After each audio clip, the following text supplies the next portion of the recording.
नमस्ते बच्चों। पिछली कक्षा में हमने प्राकृतिक संसाधन पाठ के अंतर्गत कुछ परिभाषाएं और प्राकृतिक संसाधनों के प्रकार के बारे में पढ़ा था और चौथा जो प्रकार था नवीकरणीय संसाधन और अनवीकरणीय संसाधन, इसको आज और समझने का प्रयास करेंगे।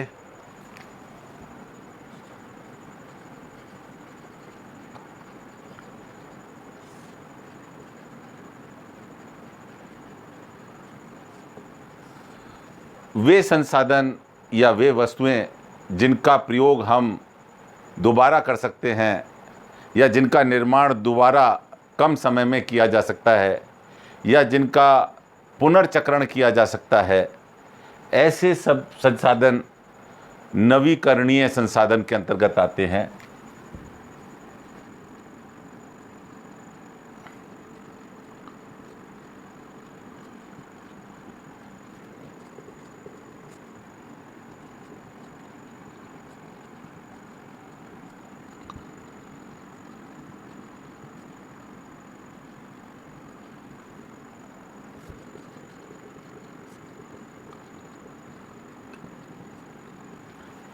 चूँकि इनको कम समय में इसको वापस प्राप्त किया जा सकता है, इन संसाधनों की इनकी मात्रा असीमित होती है।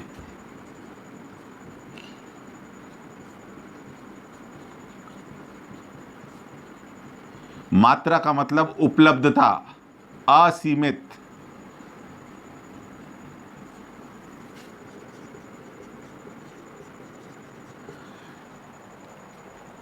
इसके अंतर्गत उदाहरण के तौर पे सौर ऊर्जा, वायु, पवन ऊर्जा, पवन चक्कियों को चलाने के लिए, ये इसके कुछ उदाहरण हैं। वे संसाधन जिनका निर्माण और प्रयोग दोबारा एवं जिनका पुनर्चक्रण कम समय में किया जा सकता है, वे सभी नवीकरणीय संसाधन के अंतर्गत आते हैं। इसी प्रकार अनवीकरणीय संसाधन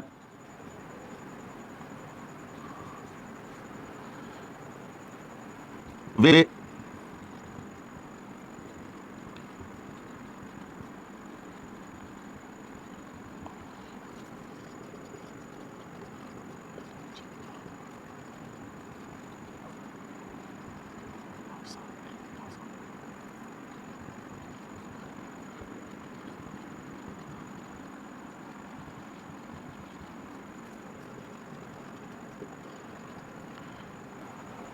वे संसाधन जिनका निर्माण में लंबी अवधि लगती है, बहुत साल लग जाते हैं, और जिनका पुनर्चक्रण, मान लो हम उनको निर्माण नहीं कर सकें, उनको दोबारा यूज़ करना चाहें, दोबारा उनका कोई प्रोसेस द्वारा उनको तैयार करना चाहें तो वो आसानी से नहीं हो पाते हैं।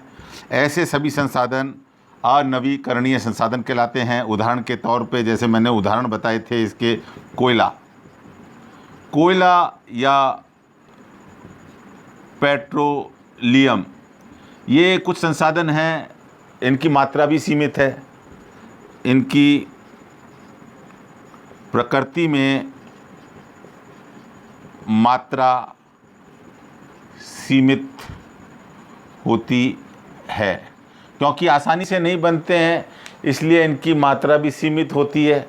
जबकि ये संसाधन आसानी से इनका निर्माण हो जाता है, कम समय में, कम अवधि में, या इनका चक्रण हो जाता है, ये पुनः प्राप्त हो जाते हैं। इसलिए ये संसाधन नवीकरणीय संसाधन के अंतर्गत आते हैं और इनका पुनर्चक्रण या निर्माण में लंबी अवधि लगती है और आसानी से नहीं बन पाते हैं, इसलिए इनको अनवीकरणीय संसाधन कहते हैं।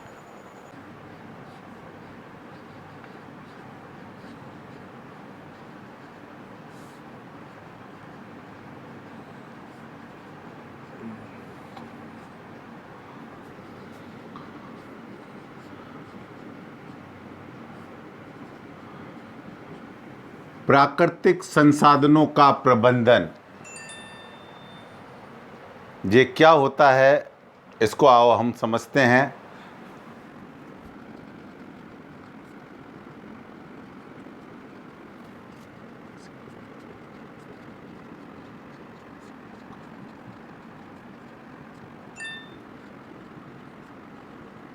प्राकृतिक संसाधनों का प्रबंधन, प्राकृतिक संसाधन व उनसे प्राप्त अपशिष्ट का प्रभावी ढंग से उपयोग करना इस प्रबंधन के अंतर्गत आता है। प्राकृतिक संसाधन तो हम समझते हैं जो हमें प्रकृति से मिलते हैं और जिनका हम बिना बदलाव किए सीधे उपयोग में ले लेते हैं, ऐसे सभी वस्तुएं हम प्राकृतिक संसाधन कहते हैं। और उनसे प्राप्त अपशिष्ट, जिन वस्तुओं को हमने उपभोग में ले लिया, उपयोग में ले लिया, उसके बाद जो अनुपयोगी शेष रह जाता है वो अपशिष्ट कहलाता है, जिसको हम सामान्य बोलचाल की भाषा में कचरा बोलते हैं। का प्रभावी ढंग से उपयोग यानी उनका जो हमें प्राकृतिक संसाधन मिले हैं और उन संसाधनों के जो अपशिष्ट हैं उनका प्रभावी ढंग से उपयोग कर सकें। ऐसा ढंग से उपयोग का मतलब है उसमें से कुछ भी ऐसा नहीं हो कि जो व्यर्थ रूप से हम गंवा दें। मतलब ना तो प्राकृतिक संसाधनों को हम गंवाएं जिनका कोई उपयोग नहीं हो और हम उन्हें गंवा बैठें, और इसी तरह से जो अवशिष्ट हैं जिनका हम किसी दूसरे कार्य में उपयोग ले सकते हैं और वो हम नहीं ले पाए, तो ये इस प्रबंधन के अंतर्गत आता है। एक और बात इसके अंतर्गत आती है,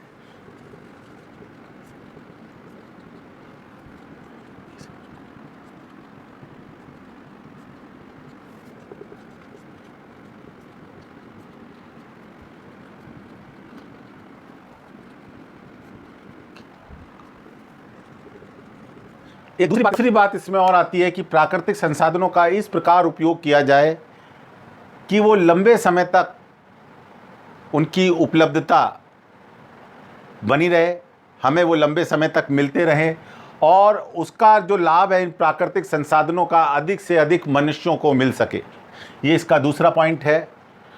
लेकिन हम देख क्या रहे हैं, इसके अंदर एक बात और आ रही है कि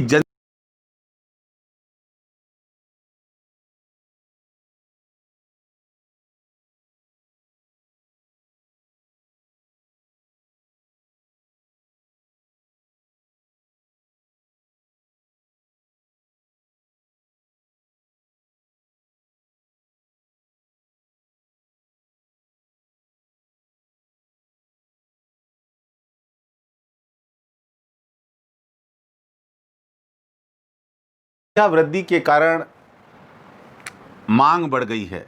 जनसंख्या वृद्धि के कारण क्या हुआ है कि जो भी संसाधन हैं, संसाधनों की मांग बढ़ गई है। पहले कम लोग थे, कम आवश्यकता होती थी, अब आवश्यकता ही बढ़ गई।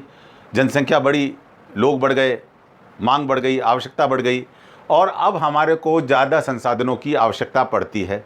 तो इसके कारण उपभोग भी बढ़ गया और उनका दोहन, उनको प्रकृति से निकालना, बाहर निकालना उपभोग के लिए, वो भी बढ़ गया। प्रौद्योगिकी का विकास, प्रौद्योगिकी टेक्नोलॉजी को कहते हैं। नई खोजें हो गई हैं, नई मशीनें आ गई हैं। उन मशीनों के आने से जो कार्य पहले कई दिनों तक हम नहीं कर पाते थे या बिल्कुल नहीं कर पाते थे, अब वो कार्य संभव हो गए।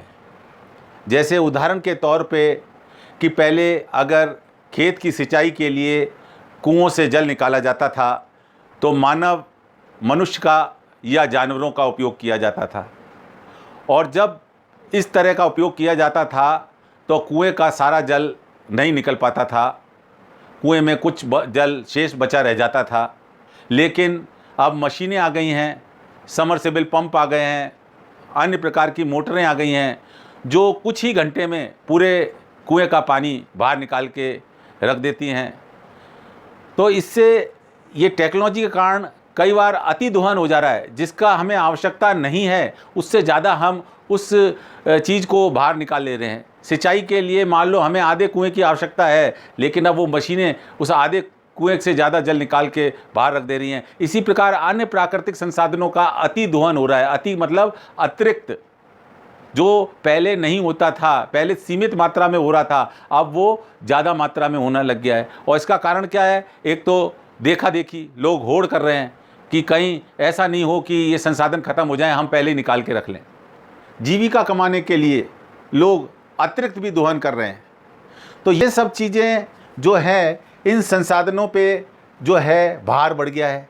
ये संसाधनों की ज़्यादा दोहन होने से इनकी कमी आ रही है, ये सीमित मात्रा में हो गए हैं और आने वाले समय में और इनके अगर इसी प्रकार दोहन, अविवेकपूर्ण दोहन अगर रोका नहीं गया तो इनका जो ये संसाधन जो हमें दिखाई दे रहे हैं, आने वाले समय में इनकी उपलब्धता हमें नहीं मिल पाएगी और इनका अस्तित्व खतरे में पड़ चुका है। तो ये प्राकृतिक संसाधनों के प्रबंधन के अंतर्गत आती हैं।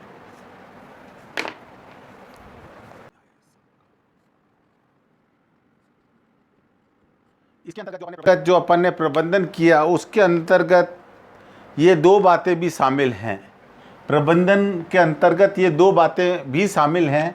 वो दो बातें हैं, एक तो न्याय संगत उपयोग, कि हमारे पास जो संसाधन हैं उनका हम योजनाबद्ध तरीके से समुचित यानी उचित ढंग से, उपयुक्त ढंग से और विवेकपूर्ण ढंग से उपयोग करें। तो ये आ गया न्याय संगत। विवेकपूर्ण का मतलब होता है तर्क संगत, तर्क करते हुए कि हमारे को यहाँ पर उपयोग करना है और यहाँ पर इसका उपयोग गलत है, इस तरह का विवेकपूर्ण उपयोग करें।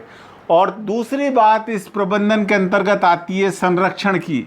जो संसाधन अभी हमारे पास हैं और वो आगे आने वाली पीढ़ी के लिए भी बने रहें, तो वो बातें आएंगी संरक्षण के अंतर्गत। तो दोनों बातें अपन देखते हैं। पहली बात इसके अंतर्गत आएगी कि प्राकृतिक संसाधनों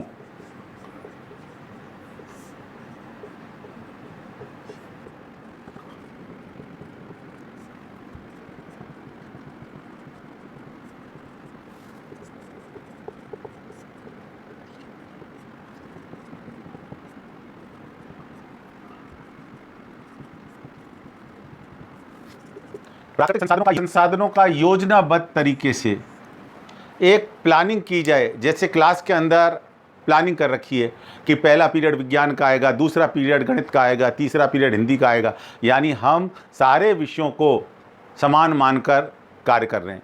इसी प्रकार हम योजना बनाएं कि किस कार्य के लिए संसाधन की कितनी आवश्यकता है और हम उसका कितना उपयोग करें। इस तरह की प्लानिंग बनाई जाए, योजनाबद्ध ढंग से इसका प्लानिंग तैयार की जाए, प्लान तैयार किया जाए, योजना तैयार की जाए। और समुचित, समुचित का मतलब होता है उपयुक्त, जितना जरूरी है उतना ही।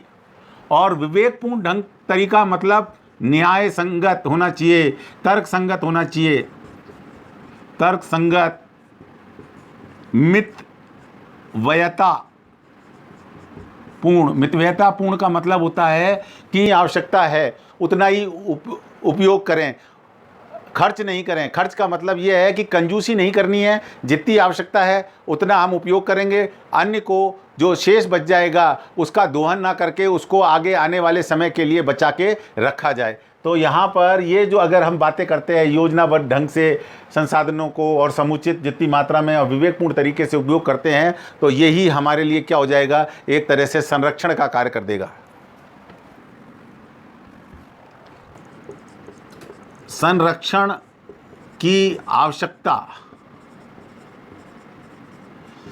इस प्रकार के संरक्षण की क्यों आवश्यकता है? संरक्षण की आवश्यकता मनुष्य की कुछ मूलभूत आवश्यकताएं होती हैं, जैसे रोटी, कपड़ा और मकान। इसकी पूर्ति वो प्रकृति से करता है, इन प्राकृतिक संसाधनों से करता है। लेकिन जनसंख्या वृद्धि के कारण, शहरीकरण के कारण, औद्योगिकीकरण के कारण, ये तीन बातों के कारण क्या हो रहा है कि इन प्राकृतिक संसाधनों का अति दोहन हो रहा है, होड़ा होड़ी मची हुई है, शहरीकरण हो गया है। और शहर में आप देखेंगे दिखावा है, उस दिखावे में हम दूसरे को नीचा दिखाने के चक्कर में एक मकान की आवश्यकता है तो 4 मकान बनाना है हमें। रोटी, कपड़ा, मकान की मूलभूत आवश्यकता अब दिखावा बन गई है। तो उस कारण से इन प्राकृतिक संसाधनों का क्या हो रहा है, अति दोहन, उनका अति उपभोग कर रहे हैं, उसका अति उपयोग कर रहे हैं उनको। और जब ये इस तरह का उपयोग होगा तो ये हमारे लिए आगे भविष्य में उपलब्ध नहीं रह पाएंगे और हमारा जीवन इन पर निर्भर है, इसलिए हमारे जीवन भी खतरे में पड़ जाएगा।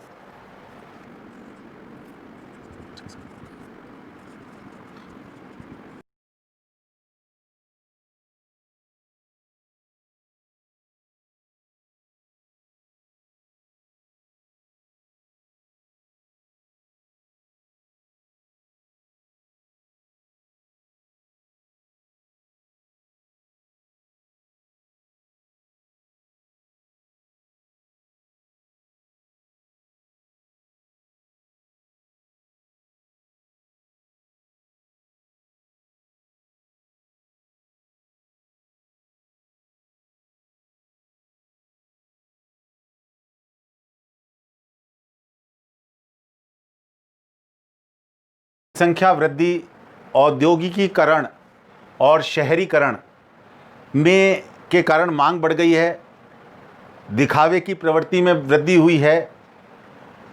इसके कारण प्राकृतिक संसाधनों का अति दोहन हो रहा है, अति उपयोग हो रहा है, उनको प्रकृति से अधिक मात्रा में निकाला जा रहा है, जिसके कारण ये संसाधनों की कमी और संसाधनों की कमी होगी तो हमारा जो भविष्य में अस्तित्व जो इन पर टिका हुआ है, हम इन पर निर्भर हैं, वो भी आगे खतरे में पड़ जाएगा।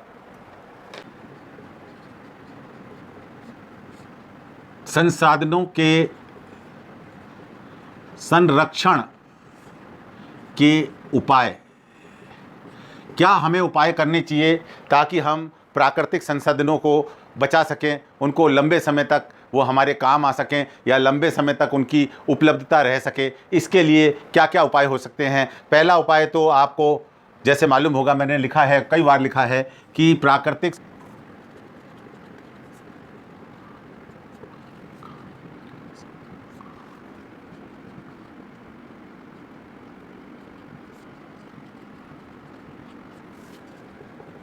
पहला पॉइंट अपन काफ़ी बार डिस्कस कर चुके हैं कि इन प्राकृतिक संसाधनों का न्याय संगत, मतलब जितनी आवश्यकता है उतना ही, जिस कार्य में जितनी आवश्यकता है उस कार्य को उतना ही उसका भाग मिले।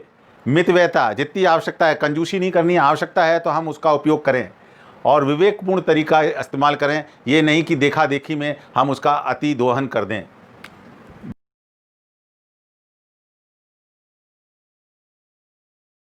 सीमित मात्रा में उपलब्ध रह गए हैं, उनके विकल्प खोजे जाएं। आदि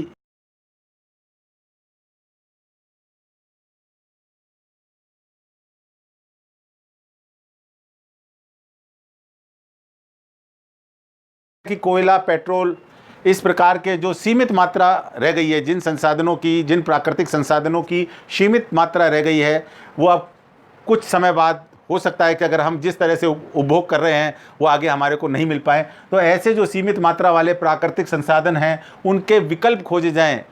उनके विकल्प से मतलब है कि कोयले की जगह हम अन्य चीज़ का इस्तेमाल कर सकें। जैसे कोयले का विकल्प, बिजली के लिए आजकल पवन ऊर्जा और सौर ऊर्जा का इस्तेमाल हो रहा है। ऐसे ही कोयले और पेट्रोलियम के और जो प्राकृतिक संसाधन सीमित मात्रा में होते जा रहे हैं, उनके विकल्प खोजे जाएं। और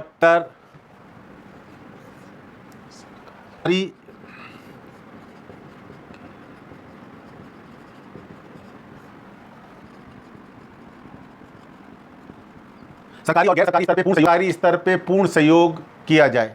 सरकार भी हमारे को मदद करे, इन प्राकृतिक संसाधनों को बचाने के लिए सरकार नियम कानून बना लेती है।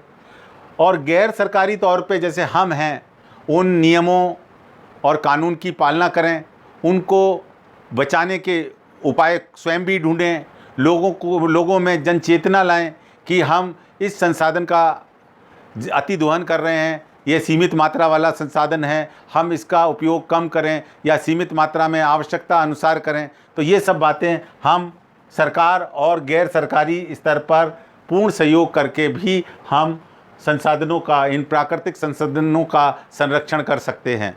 आज के लिए इतना ही काफ़ी।